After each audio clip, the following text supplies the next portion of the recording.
Do you like these kind of sessions, Pastor? Yeah, of course. Yeah, no worries. Yeah, if I know the answer, that's fine. If I don't know, I'm just a human being. It is always we have challenging questions, but sometimes the questions tend to be around the same subjects. I don't know why, fine. but anyway, feel free. And just to highlight, Pastor Milanov is an Old Testament scholar, so doesn't mean that he can't answer questions from the New Testament, but he is specialized in Hebrew language, so that makes it easier. Is that right, Pastor Milanov? Okay. So who would like to be the first? Brother Fred. Good afternoon, Pastor. Good afternoon. From what I've heard, you are an expert in the book of Daniel, and it's one of those books that... Sorry to interrupt, Brother Fred, but there is a room for the kids. Where the kids had lunch, there are people there with special activities for them. So please, kids, you can go where you had your lunch. There are some activities there for you. Is that all right? Everybody happy? Yeah? I hope you will enjoy. Thanks, Brother Fred. Okay, my question is from the book of Daniel, chapter 12, the last chapter of Daniel. And I've looked at, I've heard many expositions on these last 2-3 verses of the book of Daniel, chapter 12.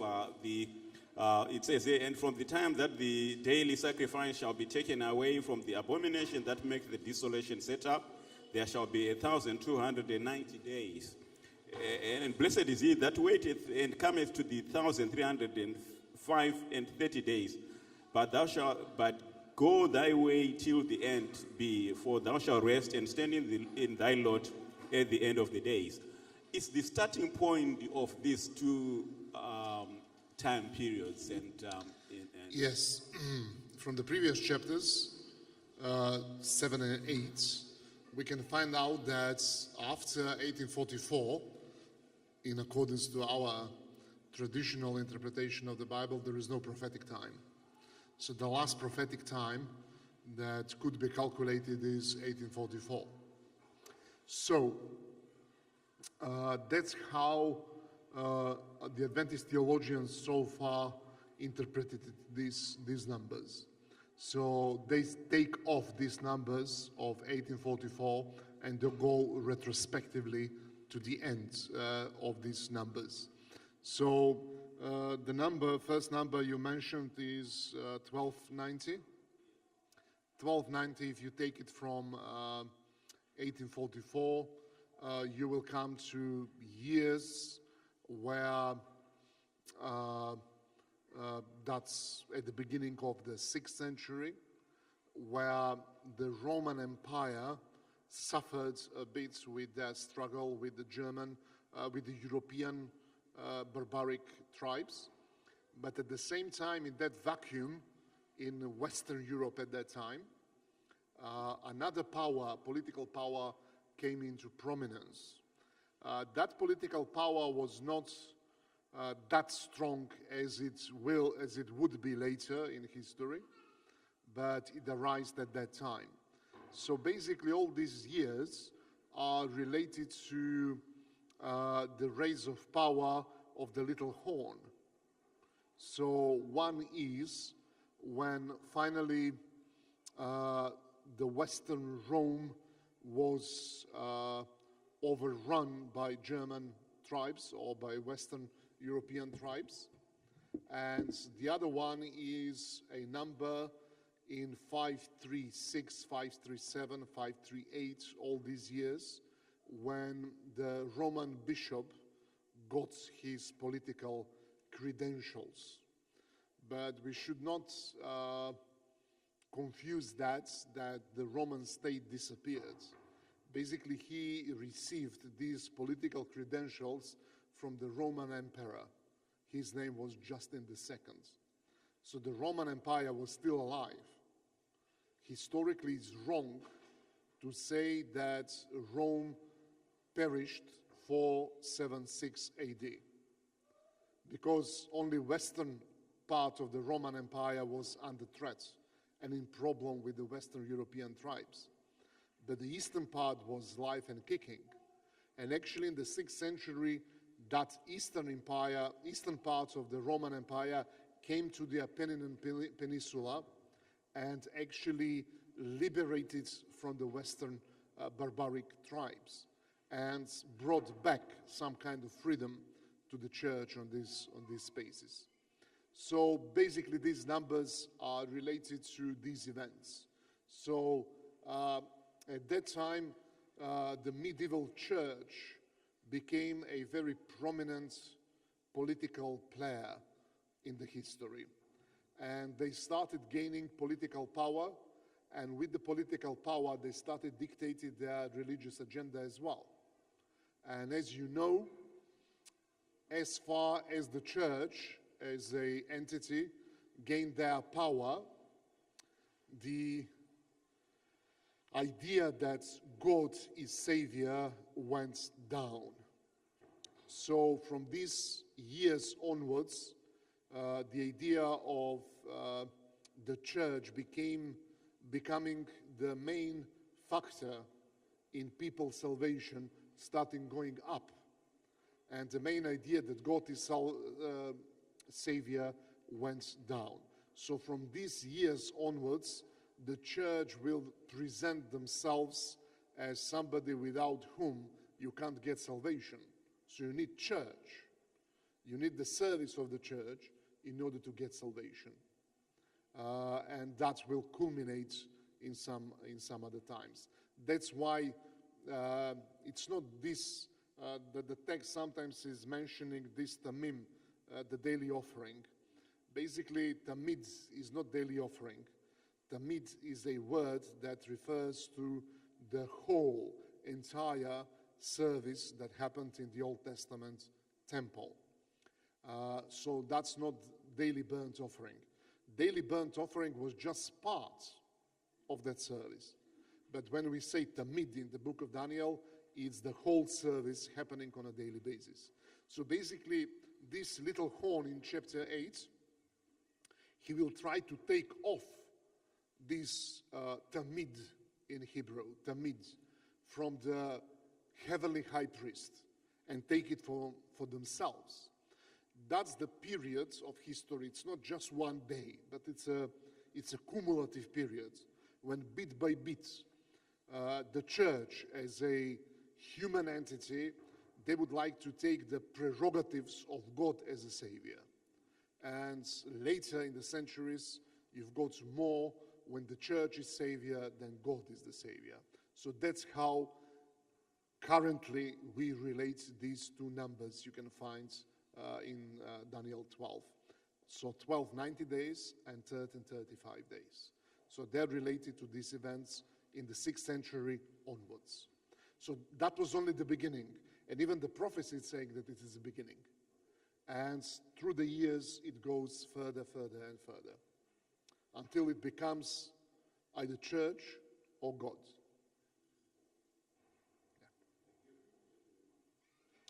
Yeah. Yes, ma'am?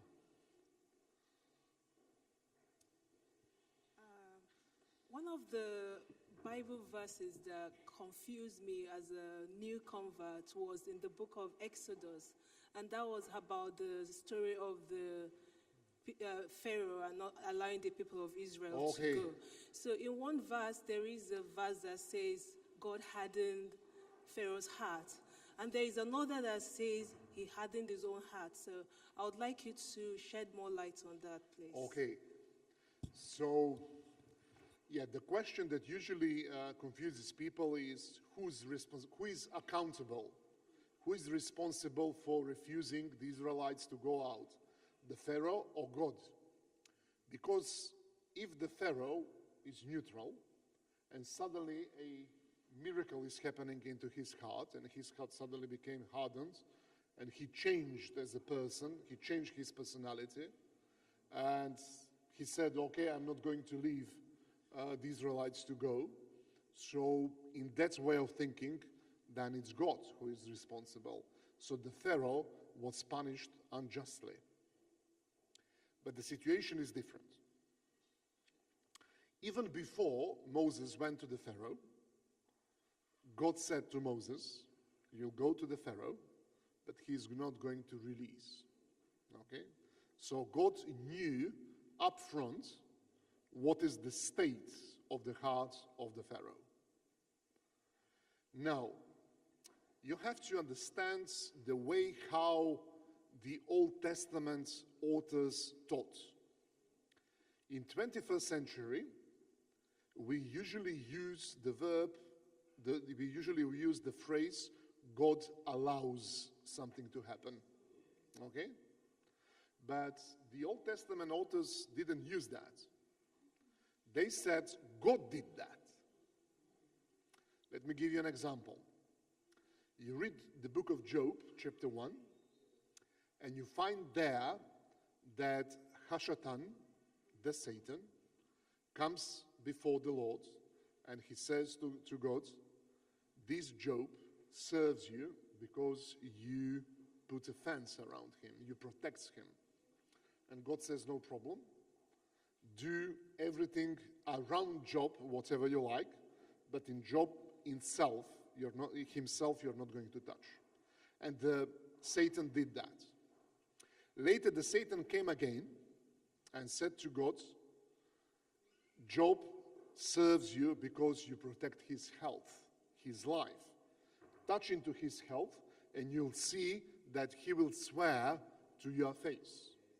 Because a man will do everything in order to save his health. And God said, no problem. Take everything, take his health, but his life you're not allowed to take. And exactly that happened. And Job still served God. And now there is a conversation in heavens between God and the Satan. And God is telling Satan, you see, God says, I destroyed him for nothing because he still serves me. Is that precise expression when God says, I destroyed him? God did not destroy Job. The Satan did, but God allowed. However, the expression you're going to find in the Bible is that God destroyed him. Okay? So basically, God, when he allows something, he takes the responsibility on himself. But that's the way how they explain that. So whether sometimes God does actively or whether God allows that, the Old Testament writers would always use direct intervention of God. Why? Because in their thinking, there is no authority higher in this universe than God. So basically, whatever happens, it's his responsibility. In 21st century, we make this difference, that God allowed or God did. But the Old Testament authors do not make. Let's go back to the Pharaoh. So God knew up front that the Pharaoh will not listen to him, to Moses. Now, when somebody who is already repulsive towards God, when God works on their heart to change, the usual outcome is what? To become more adamant, to be even more repulsive, to be even more reckless. And actually that happened to the Pharaoh.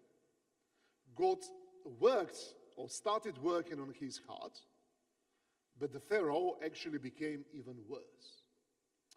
Let me give you a metaphor. If you put two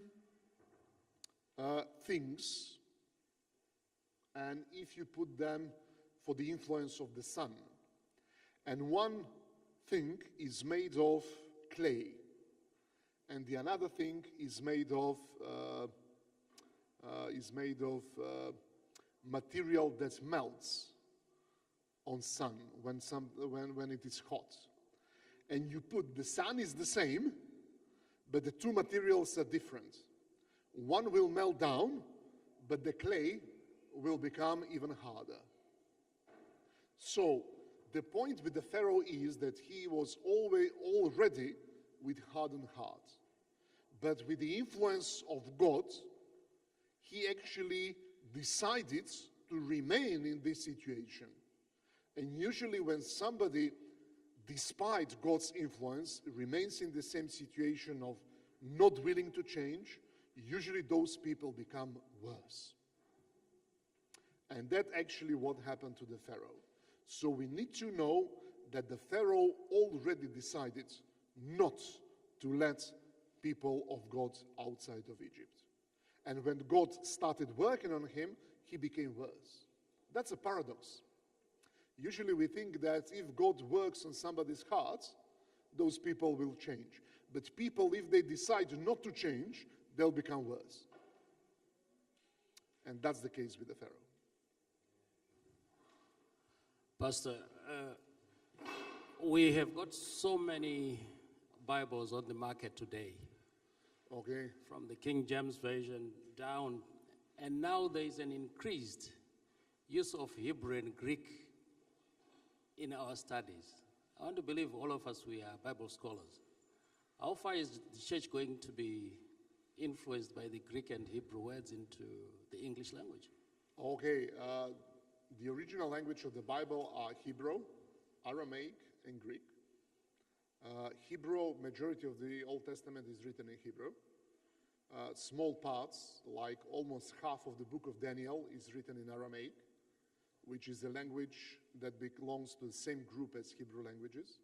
It is called Northwestern Semitic languages. And they're similar, but they're not the same.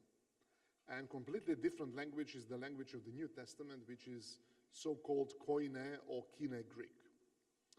The presence or the knowledge of the original languages is a blessing, because you can read the Bible in the original language and you can pick up some meanings that you can't pick up from the translation. Okay, let me give you an illustration. I mentioned this morning Daniel 1 and 2. In Daniel 2, the text literally says, Adonai Natan, which means the Lord gave. But the word is Adonai, which also could be translated as master. But usually Adonai is applied to God. And you read through the narrative, and around in verse 10 or 11, you're going to encounter a dialogue between Daniel's supervisor and Daniel himself, where Daniel tries to convince the supervisor to give him special food and special drink, which is water. Now the supervisor is petrified, because he says, if I give you this food to eat, you're going to lose weight and you're not going to look physically well. So my master will punish me or kill me. Now, God is called Adonai, and my master in Hebrew is Adoni. But because the Jews, they write only the consonants without vowels, when you look at these two words, they're completely the same. So basically, Daniel 1 is telling us that there are two masters. One is God, and the second one is Nebuchadnezzar. But there is a tension between them, where Daniel is choosing to serve the Lord, but this earthly Lord is also requesting a total commitment and total obedience. And Daniel now rejects the earthly master because of the heavenly master. But Daniel's supervisor is choosing the earthly master. And basically that's the great controversy, where we are on a daily basis tempted to choose the earthly master, whatever is that or whoever is that for us in our own life, instead of the heavenly master. So this is one of the cases how the word play is working. Pan, and Hebrew writers, they like it a lot. Another point is when Jesus says, he is having this discussion with Nicodemus. And he says to him, you have to be reborn. And Nicodemus, very naively, unassumingly, he says, how an old man can be reborn. And Jesus says, you are the teacher in Israel, you have to know that. And now Jesus is giving an imagery of a wind blowing around. And he says, a man who is reborn by the Spirit is like a wind. And the wind blows wherever it wants, and no one knows where it comes from and where it goes. Now, we make a difference between wind, spirit. In Hebrew, everything is ruach. Even in Aramaic, which was probably the language they spoke to each other, it was Aramaic. And ruach in Aramaic could be wind, could be breath, and could be spirit. So basically Jesus is saying to him, you have to be reborn by the ruach. And he says, I don't know, what does it mean? Okay, ruach means that ruach blows around, and whoever is born by ruach, you don't know where it comes from, and ruach goes whenever it wants. So basically he's playing, and he's telling him, it's a bit of a mystery how the Holy Spirit is working on your heart, because it's quite similar to a wind which is blowing around. So even Jesus, who was Jew by body and by culture, he used something that was very popular in the Old Testament. So without knowing the original languages, we can't grasp that meaning. So basically the original languages in one sentence can only improve our spiritual experience. Now, unfortunately, not all of us have this opportunity to learn them. And now we have to rely on translations. Now, if you are British, majority of British, they speak one language, English. So people who speak more than two languages, they're called polyglots. People who speak two languages, they're called bilingual. And people who speak only one language, they're called English. Yeah. Because they don't learn anything. Everybody speaks English, okay? No offense. Everybody speaks English, and if everybody speaks my language, why should they bother to learn their language? And usually English people who speak foreign languages, they're so precious in this society, they're like gold. So young people, if you are not skillful in anything else, learn foreign languages, especially German and French. Starting job is usually 12 pounds per hour. That's the starting job. And you can go only up. You can't go down. But it's Sabbath. It's not about the money. So if you know more than one language, try to hold hands of every translation you can get in the languages you speak, or you can understand when you read. If you speak only English and understand English, consult as many as possible of English translations in order to get to better understanding. Nowadays, with the improvement of IT technology, actually information technology, actually we are able to read plenty of encyclopedias, commentaries, dictionaries, so we can expand our knowledge. But the main thing is that in order to use these tools, you have to have a training of critical thinking. Because in the previous times, the devil, he hid the Bible from the people. In nowadays, he exposes us to so much information, we can't process it. And in the previous times, people suffered because of the lack of information. Today, we suffer because of Too much information. So in order to do that, you can always come to Newbold College and take a couple of courses that will help you to read the Bible. And second thing, the role of the pastors for the church members is a bit changed, at least in my opinion. For the church members, pastor should be their theology teacher. The pastor is responsible to teach theology to their church members. That's the role of the pastor. So pastor is good for visiting people, to be a compassionate person, to help people to go through difficult periods. But in my opinion, a pastor should be in the first place theology teacher to his or her church. So I'm just putting a bit more responsibility on your pastor, but that's what we do. And I was myself a pastor, active pastor. I still possess my pastoral credentials, to be honest with you. So I'm still a pastor, and I'm still recognized as a pastor, but I'm not pastoring a church. So when I was pastoring a church, I never missed an opportunity to teach my church, to think. And one of the greatest compliments I received from my church members, they would tell me, with you, we feel safe from heresies and from stupid and silly teachings that sometimes go around our churches.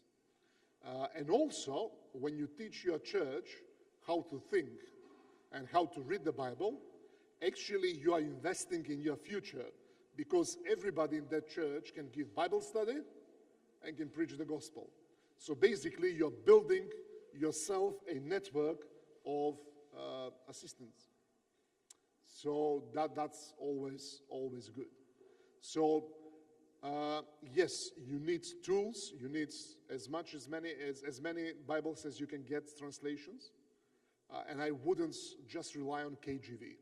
I know that KJV has a cultic status among the Adventists.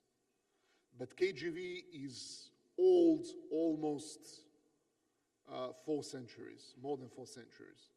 And in the meantime, linguistics went ahead. The archaeological findings went ahead. So we now know much more about the original languages than British ancestors 4 centuries ago. That's why KJV, I regard it as a good translation, very good translation, but it's not better than some translations that come after that. So the best thing is to know the original languages and to have a theological training. That's the ideal situation. But if you don't have that, you have to rely on some tools you have, on some extra education you would like to take, or you have to rely on your pastor to teach you, not to tell you the final answers, but to teach you how to come to these answers. Yes.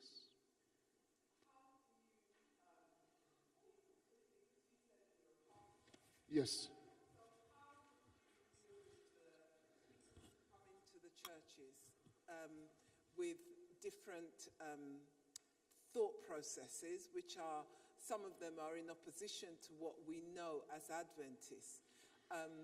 Some churches are experiencing this. In years gone by, we had people called the shepherd's rod, and now we have all different groups of people who will come and draw our people away. And I'm interested in you saying that you teach your congregation to think, because a lot of our members don't necessarily think for themselves.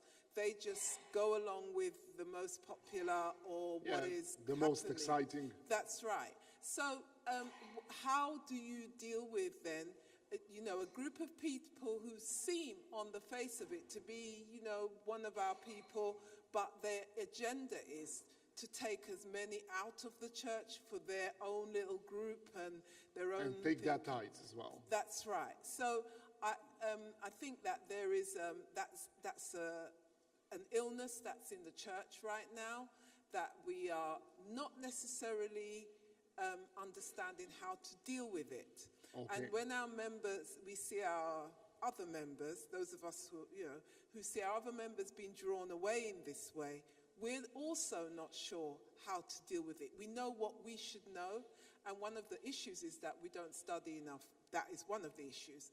Yep. But also, we are influenced by people who come with something which is new light, and so then they are drawn away. So I just wondered, how you deal with Yes. Firstly, do not judge, and do not panic. So if there are people in our church with different opinion or different way of thinking, do not panic, do not reject them, do not panic. And you should request the same from them. So this respect should be mutual. So I understand that you have a different opinion than my opinion or the opinion of the official opinion of the church, but let us discuss about that. And we should go and discuss this issue, but not including other church members. But I would include myself and these people. I would visit them at their home. I would visit their group. I would offer my services to them. And whenever they get together to study the Bible, I would like to be there. So I would never, ever abandon that group of people until I'm welcome into their homes and into their gatherings. I would never, ever abandon them. Also, I would never, ever have this spirit of, to be judgmental, spirit of rejection, spirit of just trying to convince them that they are wrong or something like that. But let us read. And usually if the pastor is well trained theologically, these things, if the pastor is well trained, and if people of this group are open-minded, and if they're willing, as they say, to change their attitude and their conclusions, if there are offers better arguments, usually these problems can be solved in a relatively short time. But if you, as a church, if you are judgmental, if you reject them, they will become more convinced that they're right and they're doing the right thing. So do not make martyrs out of them. Do not mark them and say you are heretics, because they will enjoy that. And usually other people in the church who are confused, they will join them, because always people side with the victim. Always. That's our inner urge, to side with the victim. And if you as a church just expel them from the church, reject them, then they will be the victim. But in order to protect the church, the pastor and the leadership should somehow isolate them from the other church and say, okay, these people, they are confused. But let us talk to us who are not confused. Let us reason where you are. I used to work in 2 countries as a pastor, in Macedonia and Serbia. That's why Stanley confused me with Serbia, because I spent more years working in Serbia than in my country. And I visited them last year in Belgrade. We had a European Council of Pastors. And I saw some of these church members, because anti-Trinitarianism is very popular over there for some reasons. And I have my theory why is that. And some of them, they saw me and instantly they approached me. What do you think about anti-Trinitarianism? And I said, well, I have my opinion. And I explained them my opinion. But they say, well, look at this text, look at this. What about this, what about that? And I went through the church history, I went through Adventist history, I went through the original language of these texts, which are known to me, and I explained to them how ridiculous is their stance. And they were so convinced in their findings that after 15 minutes of discussion, they started scratching their heads, finding out how naive they were. But the background story is not about theology, but it was about their relationship with God and about their relationship with the church. When I say the church, I say with other church members. They were offended by some church members, they were rejected by the church, they were, some bad things had been done to them, and because of that, being vulnerable, That's why they became victims of somebody else. Also, among them, majority of them are very sincere people, and they are not happy with some status quo spirituality in our churches, and they try to find something, a reason why is that.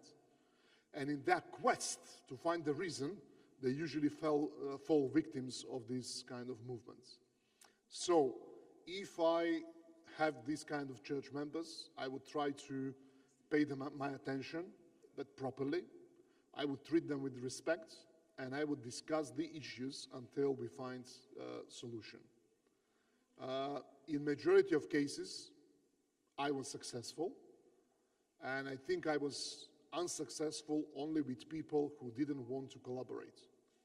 And they left the church, and after some time, they left Christianity. Okay, Christianity. Because if they are disappointed in the church, they would say Shepherd's Road is the answer. They go to Shepherd Roads. In the first place, during the first time, they are excited. Everything is new. Other people are new. But after some time, they will realize that these people are not very different from us. And they will get the same treatments there. And they would say, I was an Adventist. It was wrong. I was in Shepherd's Road. It was wrong. Let me become an agnostic. And some people end up there. So, I think that that's the most important thing. As I said, the best way for a pastor to keep in good condition his or her church members is to teach them how to think. And once you teach people how to think, you don't have to worry about them. Because physically, I as a pastor, I can't stand to next of you every day, every moment to keep you from problems. But as a pastor, I can teach you how to think and how to face problems, and then you'll be as safe as I am, for example. Yeah.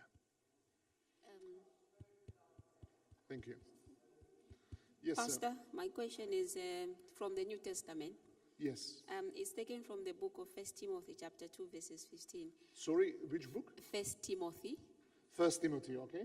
Chapter 2 and verse 15. Okay, you can read it. From the beginning of the chapter, talking about the role of women and everything. But my question is, could you please help me understand what the Apostle Paul is saying by saying, nevertheless, she will be saved in childbearing if they continue in faith, love, and holiness with self-control. But probably I can start from 14. It says, and Adam was not deceived, but the woman was being deceived, fell into transgression. Nevertheless, she will be saved in childbearing if they continue in faith, love, and holiness with self-control. Could you please help me by childbearing? Yes.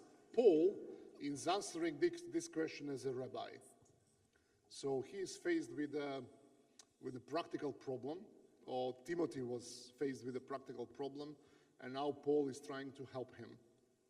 And Paul is trying to solve this issue like a Jewish rabbi. And this is the typical thought of a Jewish rabbi. When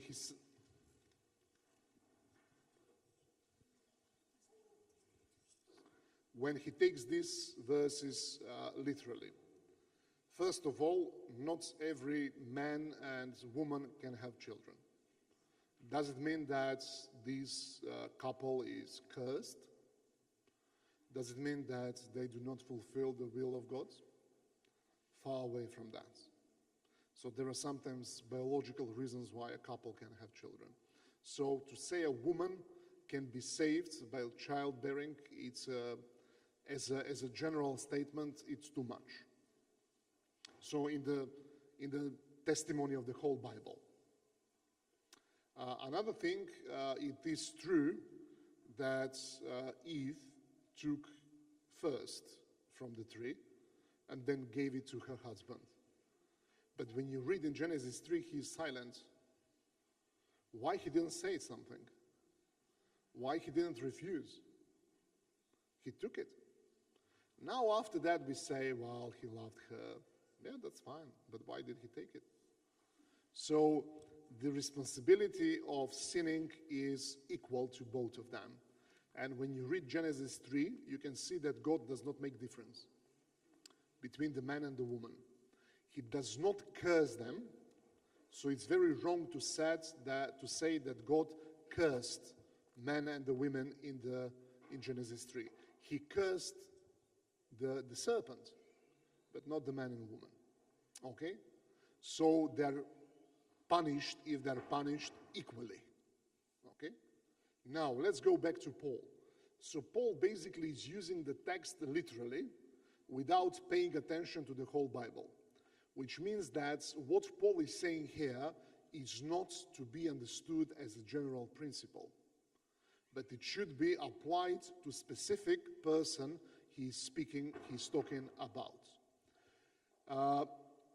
Probably Timothy worked in a church where women unrest was an issue, where they started having the main words, where there were quarrels, and the women were probably leading that quarrels.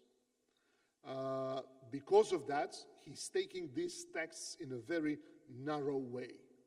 Probably they were mothers already, or the lady was mother, and that's why he's telling her it's better to have more children than to just carry on and making the church problem. So we understand this text as something very specific for that specific church. And if we build whole theology only one chapter or only on a couple of verses, only one verse, we would be in trouble with the other parts of the Bible. So I would understand this counsel as a very isolated counsel, and we can take some general lessons from that. The general lesson would be do not quarrel in the church, but work what is God's plan for you. For example, if God's plan for me is to be pastor of the church, why I should bother with something else in the church? And in that way, make quarrels. I've seen many church members who desired to be elders, but God and the church did not recognize that. And what they started doing? They started doing a problem in the church.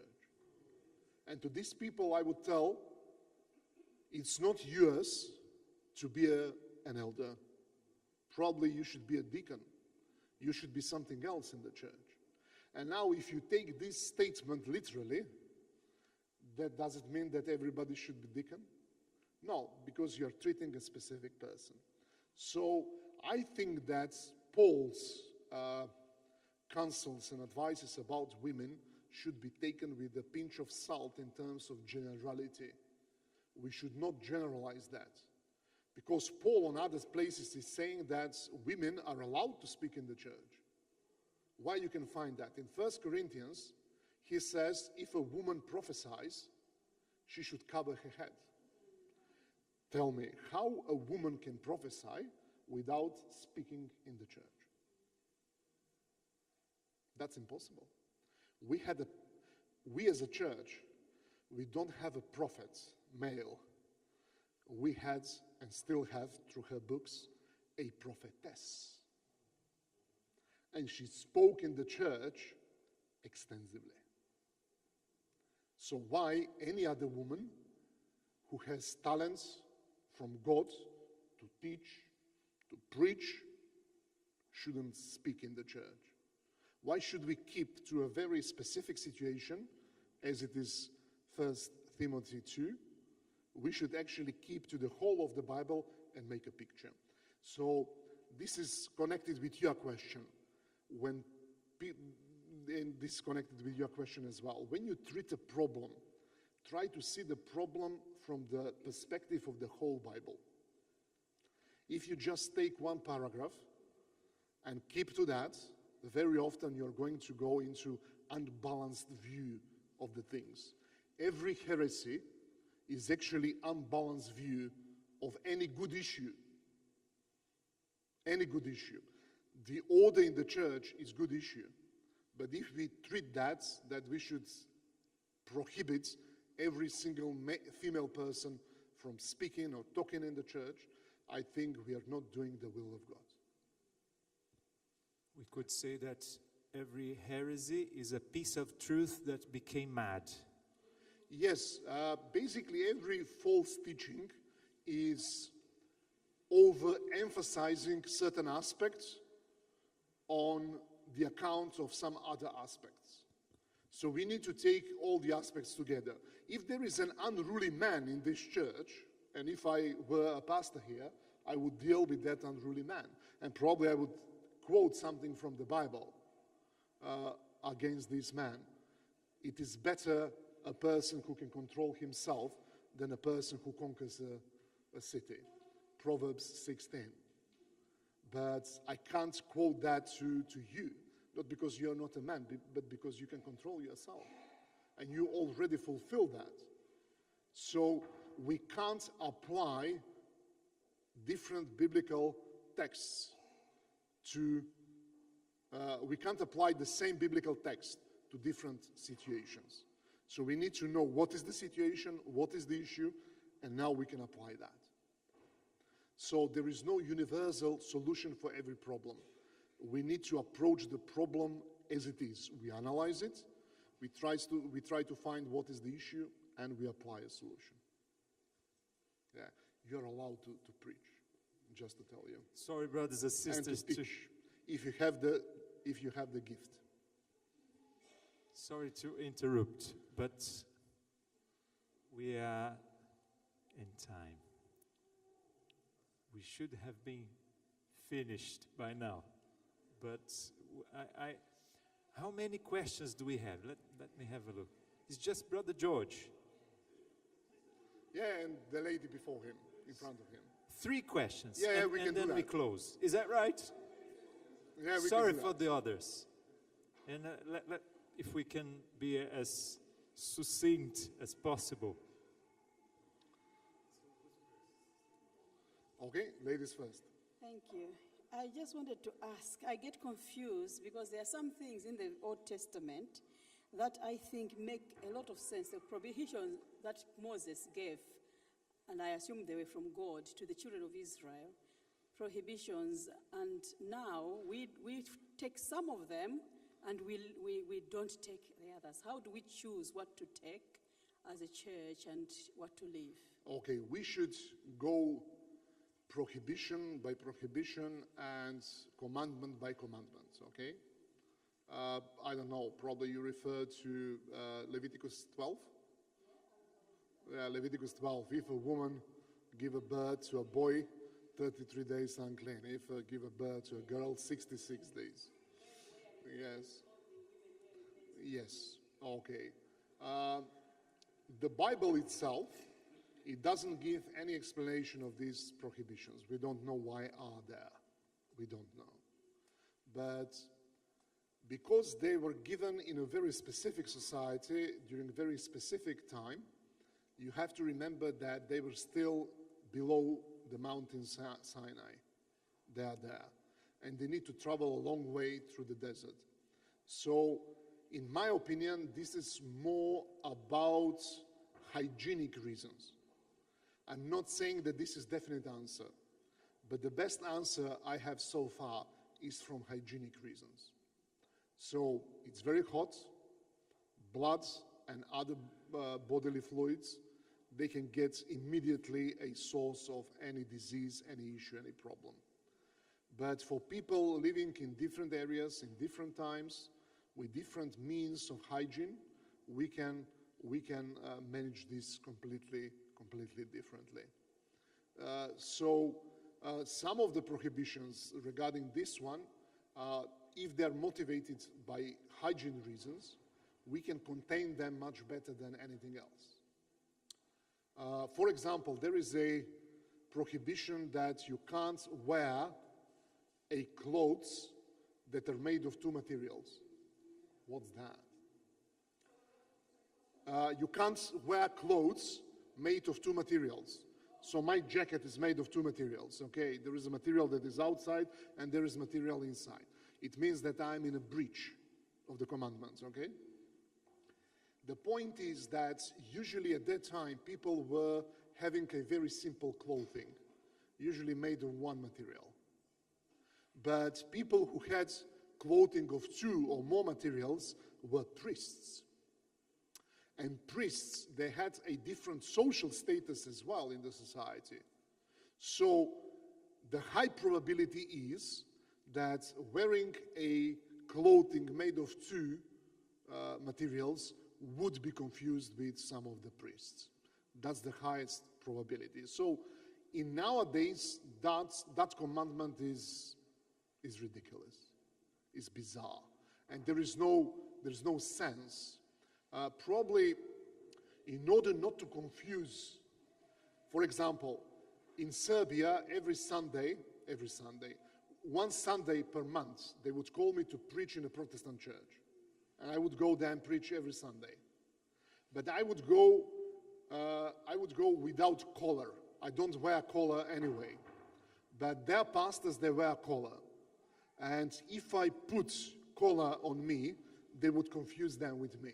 So for me, that was the commandment for that day. Do not wear them in order not to confuse their church members. Their church members loved me because their elder would get up and say, okay, Ivan is here, our pastor went somewhere, because they had business on Sunday, because they don't keep Sunday anyway. He had some business to do on Sunday, and he said, okay, Ivan is here, he is pastor, everybody who is interested in Bible study, you should come to Ivan. And people from that church would approach me, an Adventist pastor, to give them Bible study. And you can imagine what kind of Bible study I gave them. So the point is that we should not do something. This is the principle. We should not do something in order to bring certain people in deception, in wrong impression. That's the principle. But keeping that literally to that, I think it's bizarre.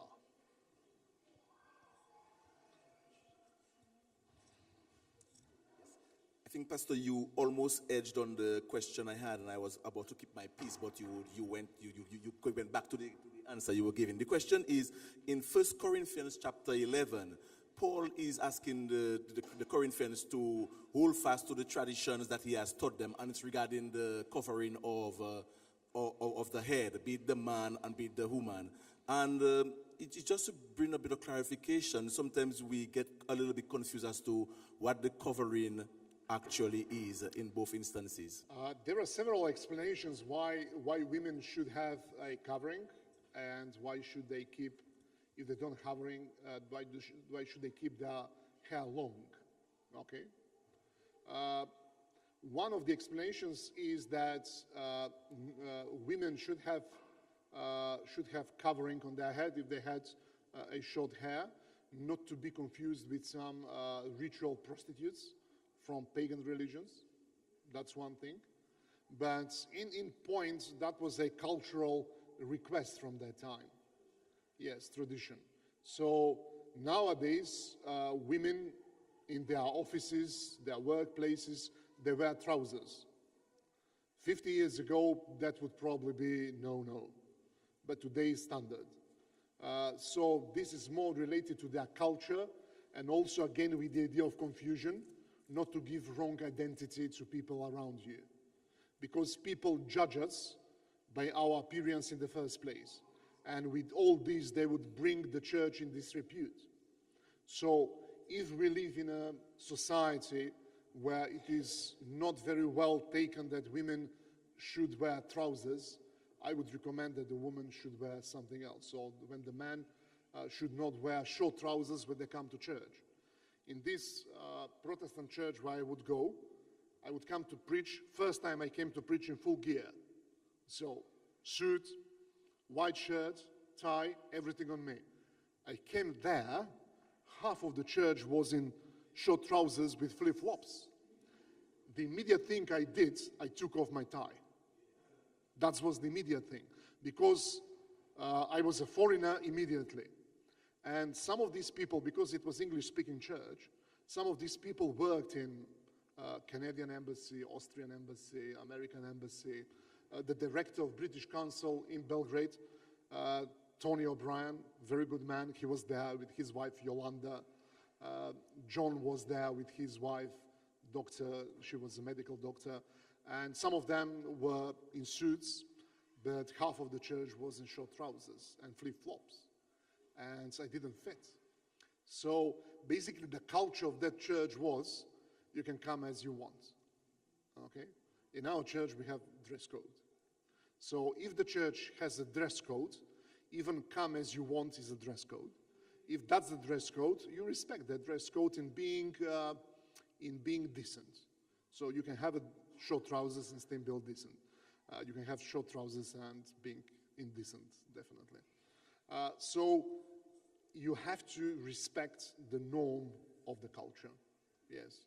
But with being decent in terms that you have to reflect Christian character. Sometimes we switch that in our church and we overemphasize the way how we are dressed. Sometimes we are dressed nicely, but our behavior towards other people is horrendous.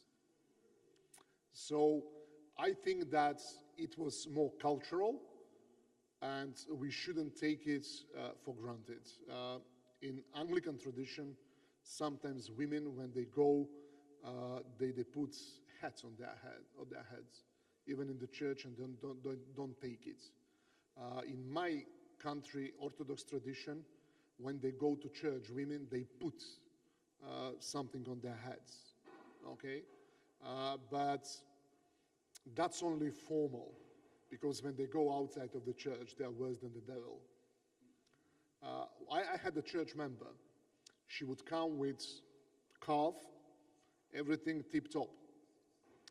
But she was such a bad person and such a perverse person that we needed to disfellowship her. Because in the church, she looked like a saint. Outside of the church, some people from the world who don't know God would be ashamed of her behavior. So we have to be people of balance. Whatever is in our heart should be reflected outwards. And this outwards should fit the culture we live in. If this is a decent way of dressing or official way of dressing when you celebrate something, I would come like this in the church. But in different parts of the country, on the planet, the dressing is different. The way how we shake hands, in certain cultures they don't shake hands. They just bow down. Because shaking hands is rude. It's indecent to touch somebody else. So we have to respect the culture until that culture is contrary to the principles of the Bible. Our last question. Sister. Pastor, my question relates to creation. So in Genesis chapter 1, verse 27, we have it from the King James Version Yeah, as, that's fine. God created man in his own image. In the image of God created he him. Male and female created he them. And then in the book of Genesis chapter 2, we have the story of creation about God creating the man and then making him fall asleep and creating woman from man. Can you just clarify that? Okay. Especially in these times of feminist movement where we have gender subservient issues arising in our church, which we shouldn't overlook. I'll just love you to clarify that. Feminist looks in the church shouldn't be evil in itself. Sometimes they are needed because in order to bring some balance. Everything that is extreme is bad. Extreme feminism is bad. Extreme machoism is bad. Misogynism is bad. Everything that is overemphasizing something is bad. So Genesis 1 is a general description of the creation, where the emphasis is on God, who is transcendent. Transcendent means God who is not in a direct contact with the creation. He speaks and the creation comes into existence. Okay? Secondly, Genesis 1 is not very detailed about human beings. Genesis 2 is more detailed, and also Genesis 2 is in a function to explain us why the situation will come to Genesis 3. Okay? So we have to read in that way. So we are not reading something that is completely contrary to each other, but something that is complementary. Because Genesis 1 is an emphasis of everything that is created, with the Sabbath as a crown of creation. Human beings are not the crown of creation. Sabbath is the crown of creation. Although we can say that the human beings are the crown of the physical creation, but the crown of the whole creation is the Sabbath. Okay? And the emphasis is there. When you read Genesis 2, the emphasis is on the creation and the role of human beings. So that's why we have all these details. That's why we have all these details, how they're related to each other and how they're related to the animal world. Why? Because the relation towards the animal world and the relation to each other will come into culmination in Genesis 3. In Genesis 2, God is the one who gives commands. Human beings should obey, but human beings rules over the animals. So there is a hierarchy. God, humans, animals. They do not abuse animals, but they are over them. You go to Genesis 3, and the situation is completely reverse. The animal rules the human beings, and the human beings, they accuse God. Why? God is asking the man, why did you eat? He said, the woman deceived me, but the woman, you gave it to me. Explicitly said there. So who is responsible? Who is accountable? Whose fault is that the man fell into sin? God. And he comes to the woman. Why did you eat? The serpent deceived me. Who created the serpent? So at the end of chapter 3, who is on the bottom, guilty of everything? God. Who is in charge in Genesis 3? The animal. So creation and fall in sin. Actually, sin is completely reverse concept, idea of creation. In creation, you've got movement from God to creation. From chaos in Genesis 1 and 2, everything is without void, is without form. And we have a utter and ultimate order in Sabbath. But in Genesis 3, we have an order, and the ultimate end is chaos. So sin as a concept, as idea, is completely opposite to creation. Yeah. Okay. I think we wish we could stay here, Pastor Milanov, for maybe the whole week, or maybe even more. And for sure it would be a time very well spent. But we need to finish. I would like to ask Stella to come and give you a little something so you can remember us. Okay? Okay, thank you very much. Yes, may the Lord... Yes, this is my daughter. Thank you very much. Yes. So, maybe you can... I felt very welcome. Thank you. Yes, thanks so much, Pastor Milanov, for coming and sharing with us these moments. I would like to thank especially Central Church for organizing this event. Yeah, a round of applause. Thanks very much. I don't know if I will be just mentioning names here because so many people has been involved, but I would appreciate Natalie and the music team, Sister Gladys and the food team, Brother Derek and the deacons team, as well Sister Zani and the children's ministry team, and obviously I would like to thank you for coming today. Huntingdon Church, they are still there. Very good, steady. River Lane Church, and we still have people here from River Lane. Praise the Lord for that. Portuguese Church, still we have some representatives here. And finally, Central Church. A row of applause for all the churches together. We had as well visitors coming from Cambridge. A row of applause for them.